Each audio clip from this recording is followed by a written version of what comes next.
Namaku itu Agus, kok bisa-bisanya jadi wedus? Lagian ada perlu apa? Malam-malam gini kok nyariin Pak Bintoro? Tanya Agus, penasaran. Alah, udah gak usah banyak tanya dus. Aku jelasin pun kamu yang gak bakal paham. Cepat katakan, Pak Bintoro itu ada di situ gak? Desak Bayu lagi di ujung telepon sana. Dasar gendeng-gendeng. Ada itu baik. Baru beberapa menit lalu dia masuk pabrik sama beberapa orang. Tumben juga sih, malam-malam gini dia ke pabrik. Tahu mau apa? Aku juga nggak tahu baik.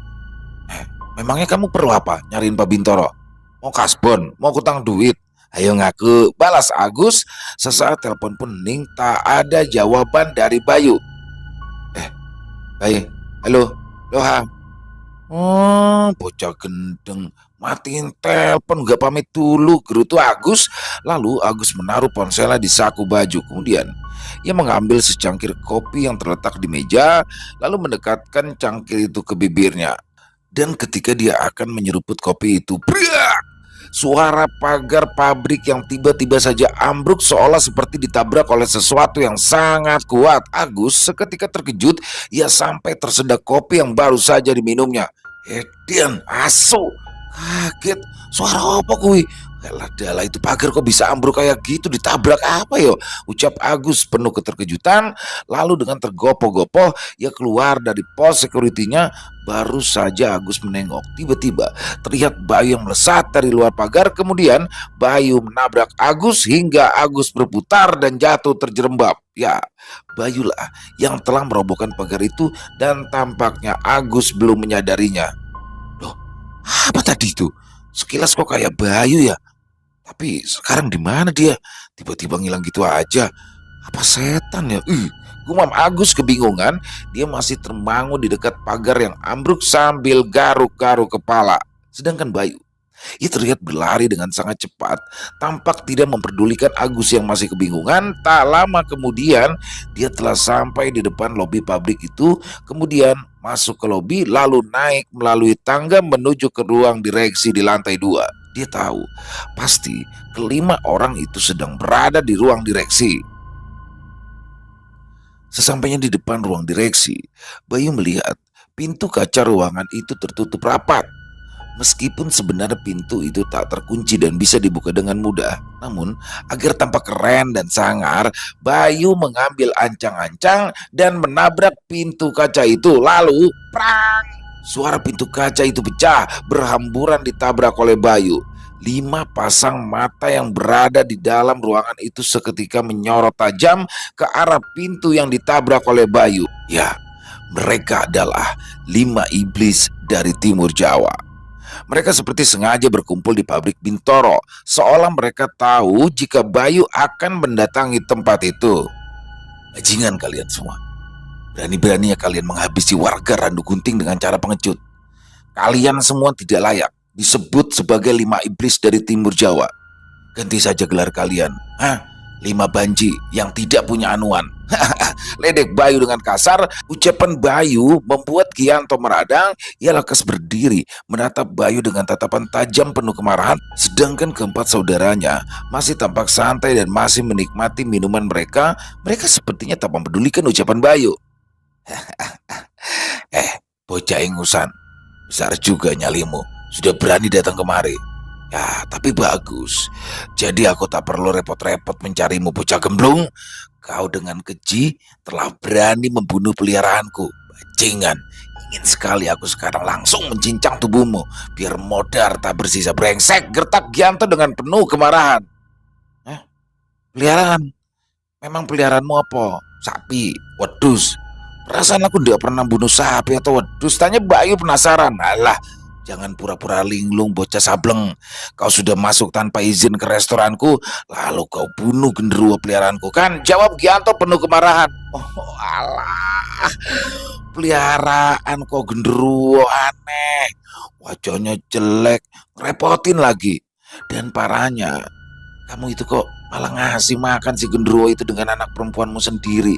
Bapak macam apa? Hah? Bapak macam apa kamu?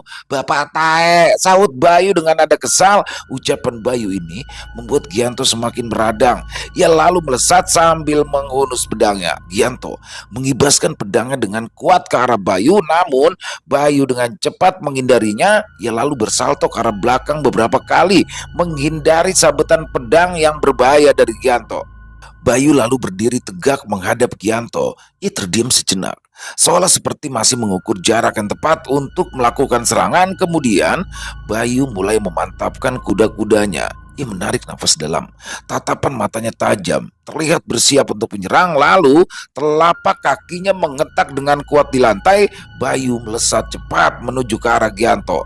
Secepat kilat ia telah berada di depan wajah Gianto. Kemudian Bayu mencabut kedua parangnya dan langsung menebas Gianto dengan kekuatan penuh. Namun Gianto dengan cepat menahan tebasan Bayu dengan pedangnya. Suara benturan kedua senjata itu sangat keras. Bahkan benturan kedua senjata yang sudah dialiri tenaga dalam itu menimbulkan gelombang kejut yang mampu membuat kaca dan benda-benda di sekitarannya pecah berantakan. Gianto tampak tersenyum ketika ia melihat Bayu meringis menahan tekanan yang begitu kuat dari kedua parang yang berbenturan dengan pedang Gianto. Kedua senjata itu masih beradu kuat.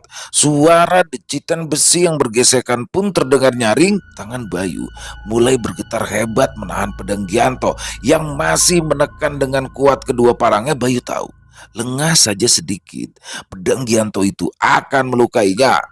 Bayu harus segera lepas dari situasi yang tidak menguntungkannya, karena ia tak mungkin menghabiskan tenaganya hanya untuk menahan pedang Gianto. Ia berpikir sejenak, lalu ia tersenyum kecil. Bayu kemudian melancarkan tendangan kuat ke arah selangkangan Gianto. Tendangan itu tak disadari oleh Gianto, sehingga Gianto tak sempat menahan atau menghindar. Tendangan keras Bayu tepat mengenai bagian bawah Gianto. Gianto seketika berteriak kencang, lalu ia melompat ke belakang dan meringis kesakitan. Pecah ondokmu, Pak. Modaro kowe, ucap Bayu meledek Gianto. Bajingan, dasar bocah licik, saut Gianto dengan kesal. Kita itu sedang bertarung mati-matian, Pak. Wes, ra usah mikir licik atau enggak licik, yang penting menang. Piye? Telurmu pecah ora? Ucap Bayu lagi meledek Gianto. Gianto masih meringis sambil terus memegangi ke bagian bawahnya. Melihat Gianto yang kesakitan, Bintoro tersenyum kecil. Lalu ia berdiri dan perlahan maju beberapa langkah mendekat ke arah Bayu. Sudah, mundur kamu. Biar aku yang maju melawan kecoa ini, ucap Bintoro sambil berjalan menuju ke arah Bayu. Tangan Bayu tampak bergetar saat ia mulai memandang Bintoro. Raut wajahnya yang tadinya masih tenang kini mulai berubah serius. Bulir keringat juga mulai nampak membasahi keningnya. Wajah itu, wajah yang akan selalu kuingat. Dialah orang yang selama ini aku cari, gumam Bayu. Kenapa, nak? Kamu mulai takut? Wajahmu pucat, tubuhmu bergetar. Kalau kau takut, lebih baik kamu pulang. Biar besok kamu tidak terlambat kerja.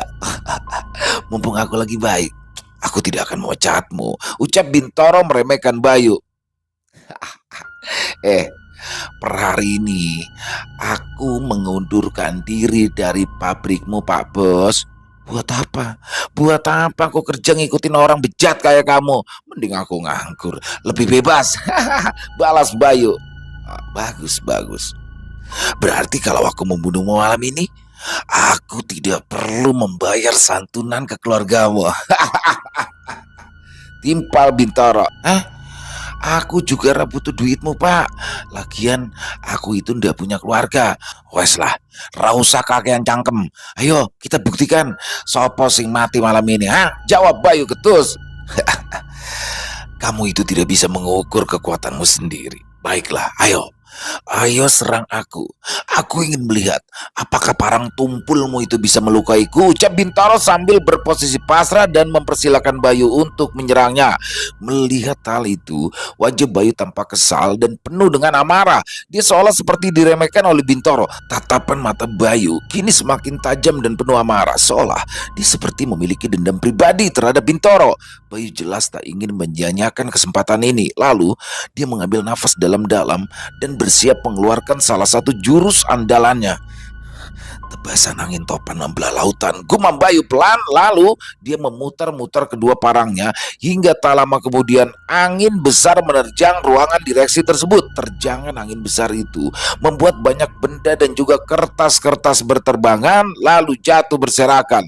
Terlihat juga beberapa kaca jendela maupun pintu pecah beramburan. Kemudian secepat kilat Bayu melesat dan menerjang tubuh Bintoro yang tampak pasrah. Bayu mengarahkan tebasannya tepat ke leher Bintoro, dan ketika parangnya mulai menerjang leher Bintoro, terdengarlah suara benturan yang begitu keras seolah seperti dua benda yang keras saling beradu kuat. Bayu seketika terkejut karena Bintoro masih berdiri tenang dan lehernya masih mulus tanpa luka.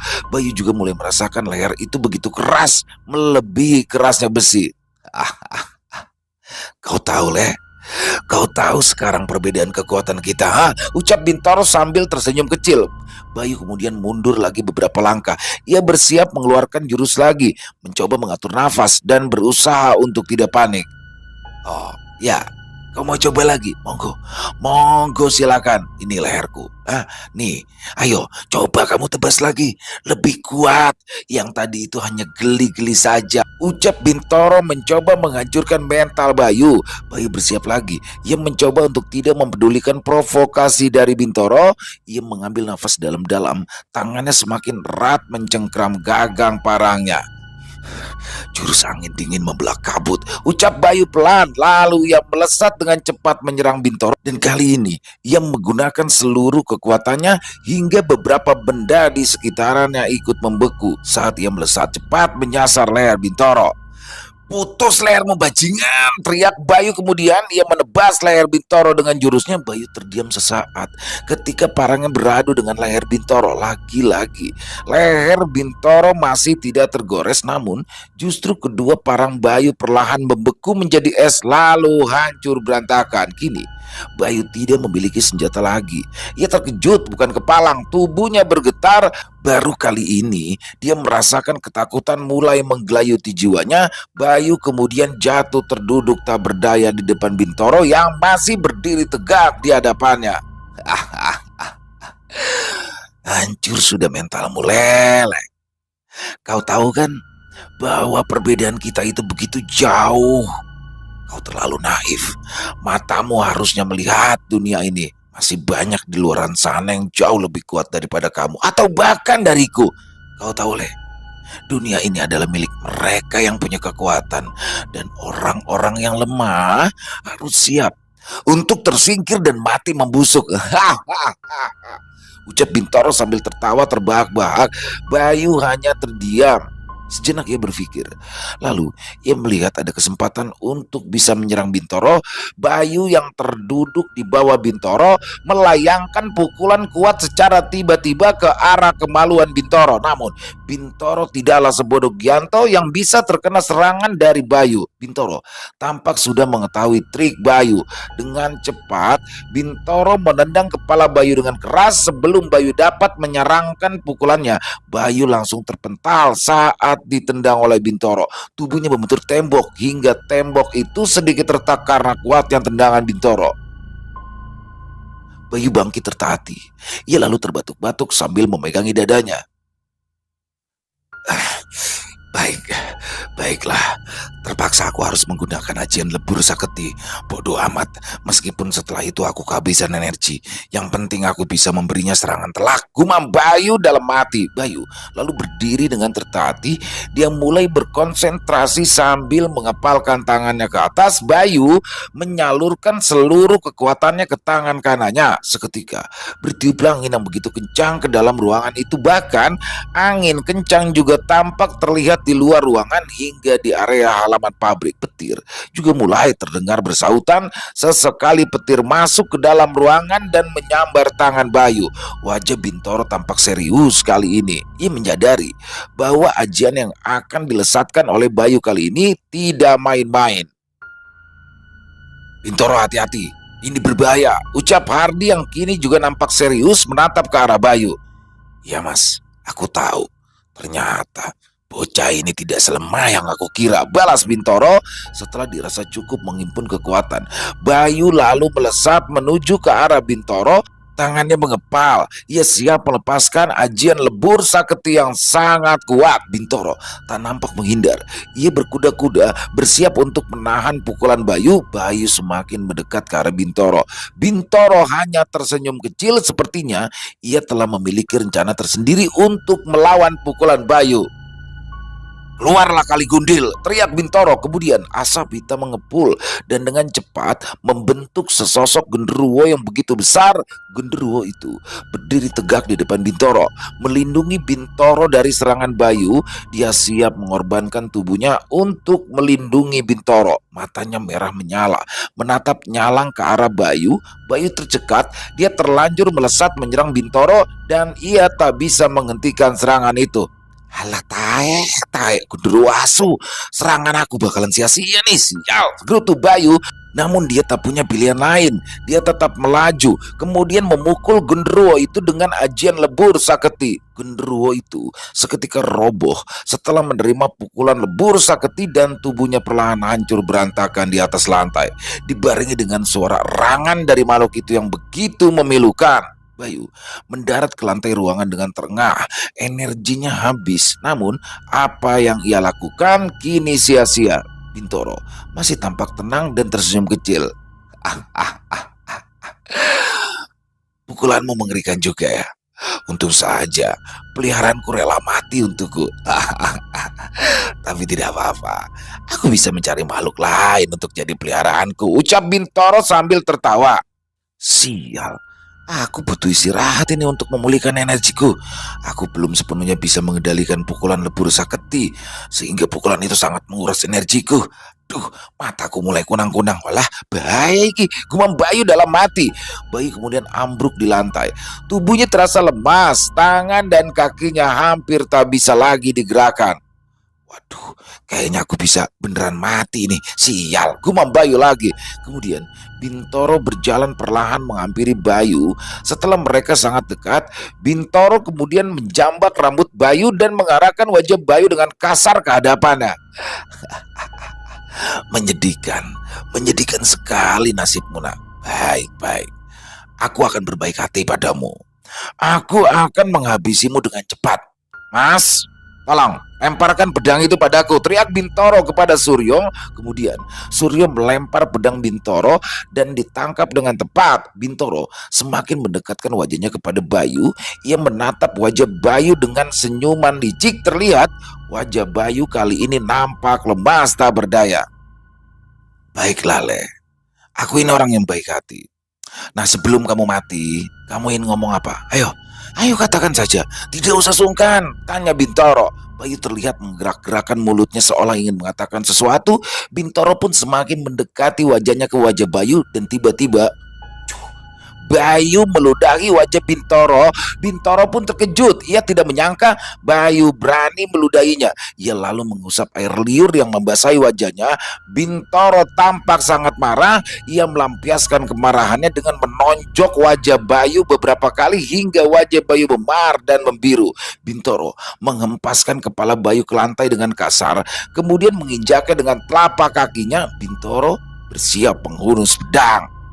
Suara pedang itu terdengar begitu nyaring ketika tercabut dari sarungnya. Bintoro mengangkat pedangnya tinggi-tinggi, bersiap menebas leher Bayu yang ada di bawah kakinya. Namun tiba-tiba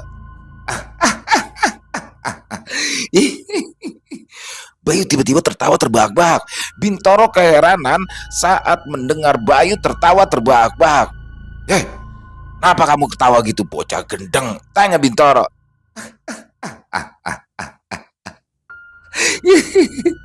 Kau ingat Bintoro? Kau ingat siapakah yang tertawa saat menjelang kematiannya?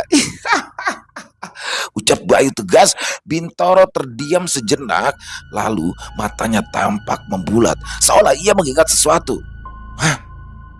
Jangan-jangan, jangan-jangan kau. Ucapan Bintoro itu terhenti. Ia teringat sebuah peristiwa masa lalu yang membekas di hidupnya. Ya, ya, itu aku Bintoro. Balas Bayu. 15 tahun yang lalu, di desa Waru, Jawa Tengah. Saat itu, Bayu masih berusia 6 tahun. Dia terlahir dari keluarga yang berada. Ayahnya adalah seorang kontraktor sukses, sedangkan ibunya adalah seorang pegawai negeri sipil yang akhirnya memilih mengundurkan diri saat menikah dengan ayah Bayu. Bayu terlahir di dunia dengan menyandang status piatu karena ibunya meninggal dunia sesaat setelah melahirkannya. Dan kematian sang ibu itulah membuat ayah Bayu sangat terpukul. Namun sang ayah segera bangkit dari keterpurukan dan berikrar dalam hati akan membesarkan Bayu seorang diri dan tidak akan menikah lagi demi menjaga kesucian cinta mereka. Sugeng adalah nama ayah Bayu, sedangkan ibunya bernama Ratri. Sore itu, Bayu diajak ayahnya berziarah ke makam sang ibu. Bayu yang pada saat itu masih berusia 6 tahun menatap dengan seksama ayahnya yang bersimpu di depan makam ibunya. Tampak air mata mengalir di kedua pipi ayahnya. Bayu mendekat lalu bertanya kepada ayahnya. "Ayah, kenapa ayah menangis?" tanya Bayu. Karena Bayu hampir tak pernah melihat ayahnya menangis. Di mata Bayu, Sugeng adalah sosok ayah yang sabar, ceria, dan murah senyum. Sehingga ketika Bayu melihat sang ayah menangis, hal itu merupakan hal yang aneh baginya. "Siapa yang nangis, nak? Ayah nggak nangis kok. Ayah itu kan selalu ceria seperti biasa," ucap Sugeng sambil menyeka air matanya. "Tapi itu dari mata ayah keluar air mata. Berarti ayah nangis dong," tanya Bayu dengan polosnya. "Ini cuma air biasa, nak.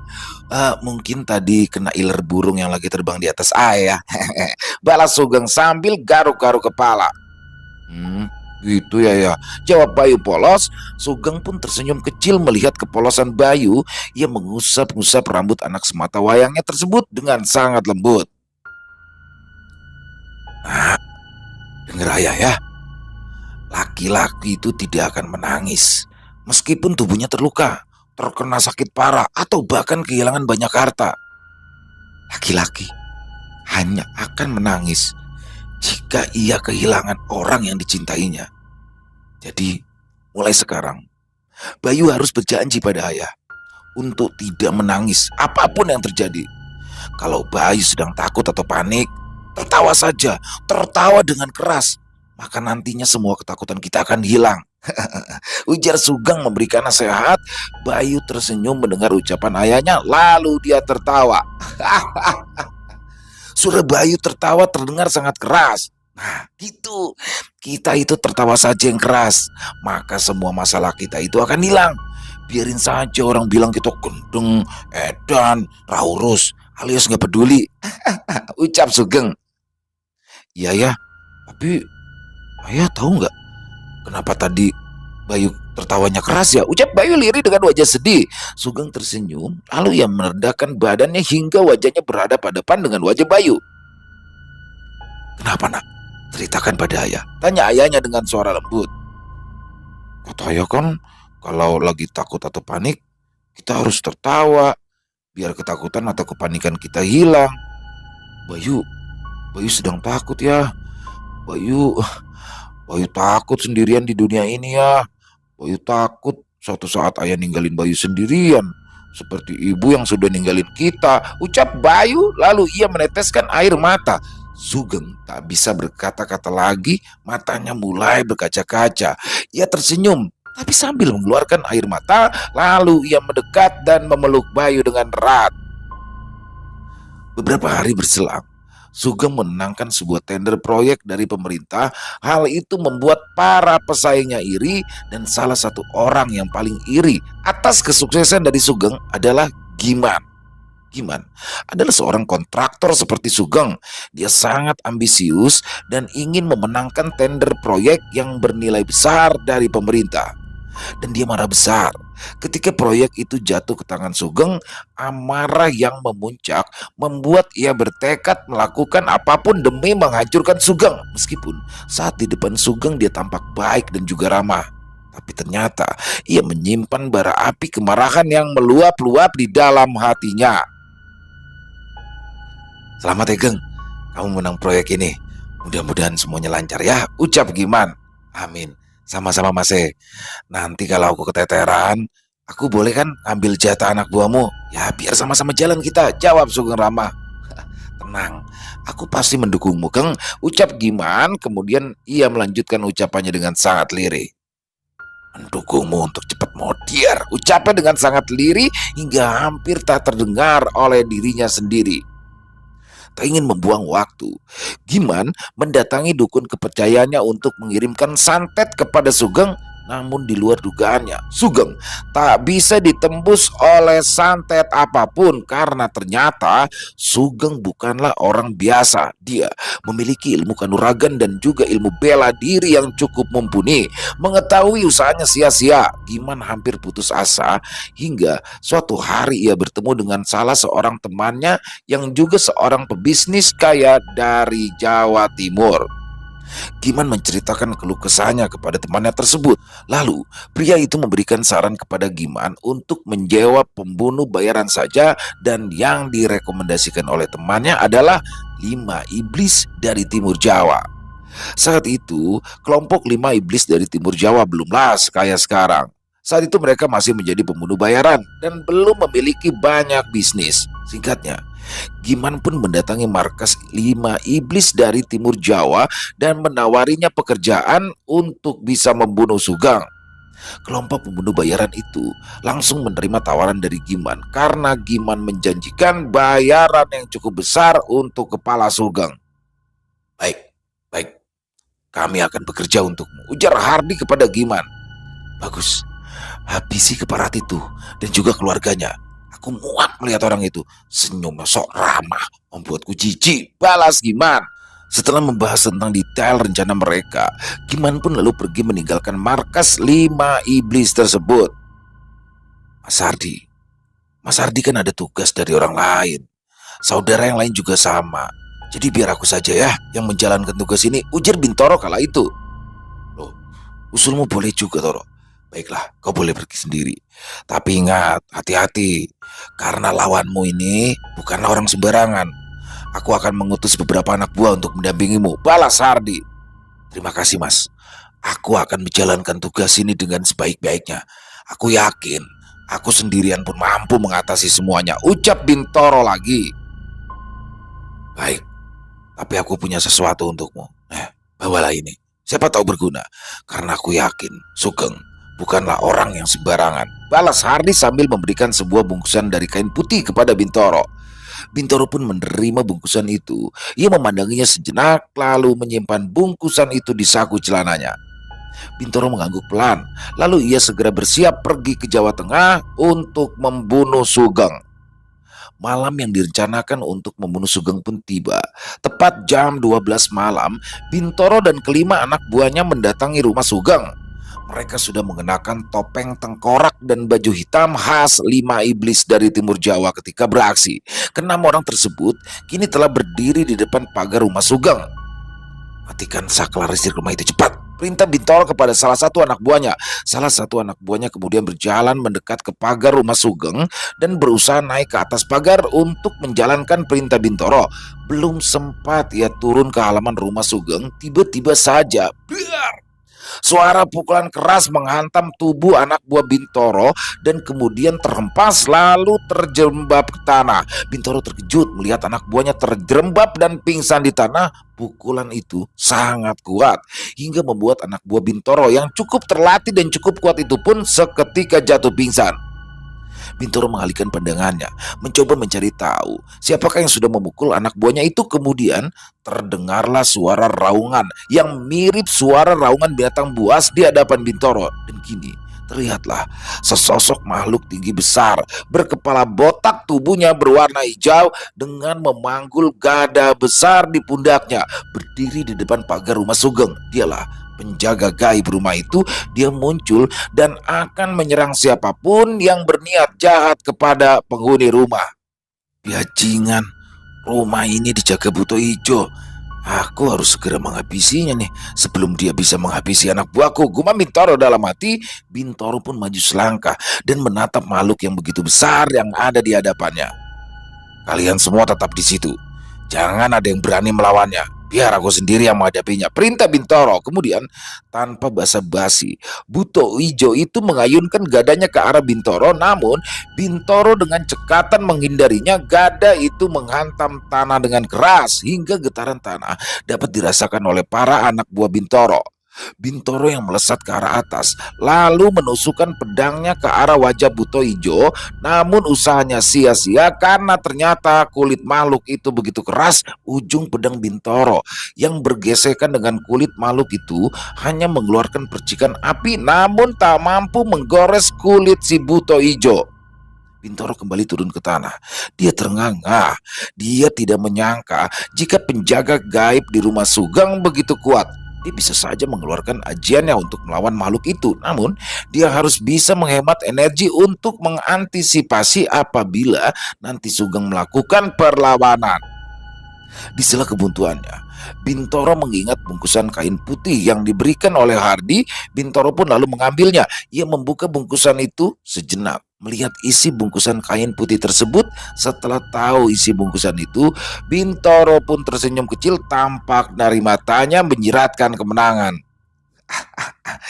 Tidak salah, kau menjadi pimpinan kami, Mas Hardi. Kau memecahkan masalahku, meskipun ragamu tak hadir di sini, ucap Bintoro pelan. Bintoro menggenggam bungkusan kain putih itu, lalu melemparkannya ke tanah tepat di bawah kaki buto ijo.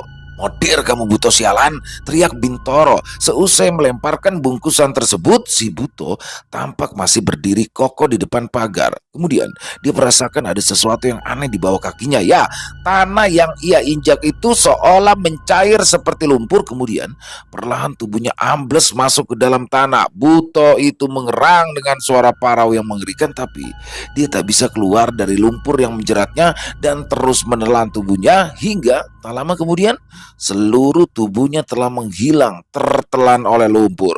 Seketika anak buah Bintoro berteriak kegirangan. Bintoro pun hanya tersenyum kecil. Lalu mereka semua masuk ke dalam halaman rumah Sugeng. Di dalam rumah, Sugeng terlihat sedang tertidur di samping Bayu. Namun tiba-tiba saja matanya terbuka, seolah ia merasakan jika ada sesuatu yang berbahaya yang sedang mendekatinya. Sugeng lalu bangkit terduduk kemudian membangunkan Bayu. Le, bangun Le. Ayo, mau ikut ayah ndak? Ucap Sugeng membangunkan Bayu. Tak lama kemudian, Bayu terbangun dengan masih kebingungan. Matanya masih tampak sayu. Ia belum sepenuhnya tersadar. Ayo bangun Le, mau ikut ayah ndak? Ucap Sugeng lagi sambil mengusap-ngusap rambut Bayu. Mau kemana ya kita? Tanya Bayu seketika bersemangat. Shh, jangan keras-keras bicaranya. Ayah mau mengajakmu berburu tikus. Soalnya ada 5 tikus besar yang masuk ke rumah kita. Ayo, kamu mau lihat dah? Ucap Sugeng. Wah, beneran ya? Tapi kan Bayu takut sama tikus ya. Ya nggak takut sih, cuma Bayu jijik aja ya. Balas Bayu lagi. Ya udah, nanti ayah akan gendong kamu di punggung ayah ya. Biar ayah saja sendirian yang hadapin tikus-tikus itu. Kamu nonton aja.